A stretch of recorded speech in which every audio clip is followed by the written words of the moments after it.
నమస్తే, welcome to wine news. నేను కళ్యాణి. మీ వాళ్లే మీ పదవికి ఎసరు పెడతారన్న భయమా? మీ పార్టీలో కుతకుతలాడుతున్న కుమ్ములాటలు, అంతర్గత కలహాలు ఇవే మీ రాజీనామాకు అసలైన కారణాలు. మీరెందుకు మీ బుకాయింపులు? కౌన్సిల్లో ముస్లిం పుట్టడానికి మీరు కాదా?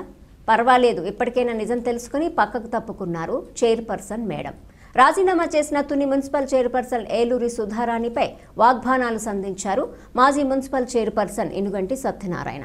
అధికారాన్ని అడ్డుపెట్టుకుని అహంతో సహచర కౌన్సిలర్లను పూచిక పుల్లల్లా చూసినందుకే అభివృద్ధి కోసం మీ కౌన్సిలర్లు టీడీపీలో చేరుతున్నారన్నారు.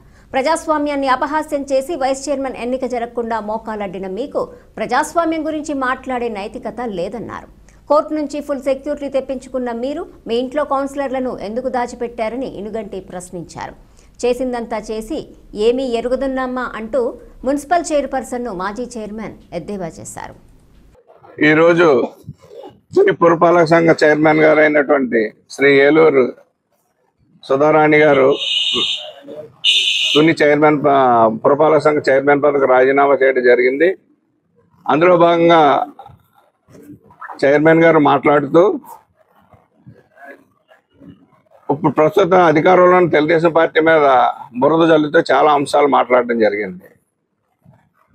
అసలు విషయం దాచి వైస్ చైర్మన్ వాళ్ళకి అవుతుందని మాకు తెలుసు, రేపేమో చైర్మన్ కోసం ఇబ్బంది పెడుతున్నారని మేము ముందుగా రాజీనామా చేస్తున్నామని ఇలాంటి ప్రెస్ మీట్లు పెడుతున్నారు.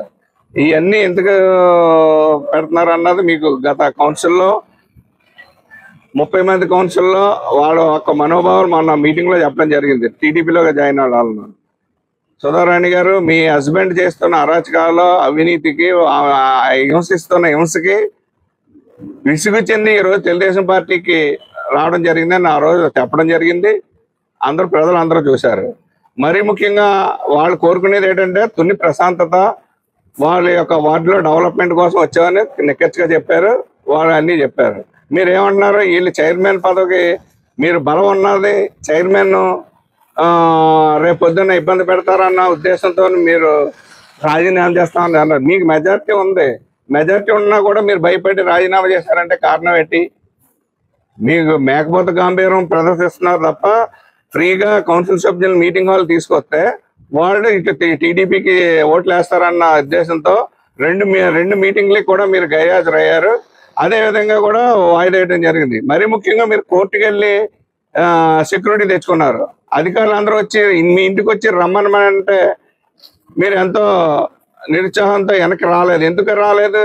గతంలో మీరు చేసిన అరాచకాలు ఈ రోజు తెలుగుదేశం ప్రభుత్వం, తెలుగుదేశం నాయకులు చేస్తారేమో అన్న మీకు గత స్మృతులన్నీ గుర్తుకొచ్చాయి.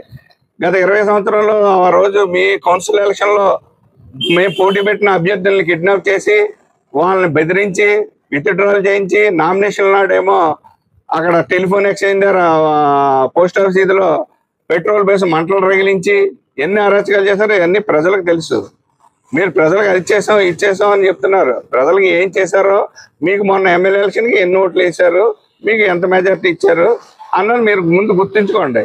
ప్రజలు చూస్తున్నారు కాబట్టి ప్రజలు మీకు టీడీపీకి 6,000 పైచీలకు మెజార్టీ తునిపట్నంలో ఇచ్చి మిమ్మల్ని మైనస్లో కూర్చోబెట్టారు. అది గ్రహించండి. ముందు మీరు చేసిన అరాచకాలు ఆటలని తట్టుకోవడానికి తెలుగుదేశం ప్రభుత్వం ముందుకొచ్చి మాజీ మంత్రి గారు చలో తుని అని పిలుపు కార్యక్రమం ఇవ్వబట్టికి మీరే చెప్పారు ప్రతి నియోజకవర్గం నుంచి ప్రజలు వచ్చారని. ఆ ప్రజలందరూ వచ్చి తుని పట్టణాన్ని వినాశనం చేయడానికి చూస్తున్నారు కాబట్టే మేము తెలుగుదేశం నాయకులు, తెలుగుదేశం కేడర్ అందరూ కూడా కాసు కూర్చున్నాం.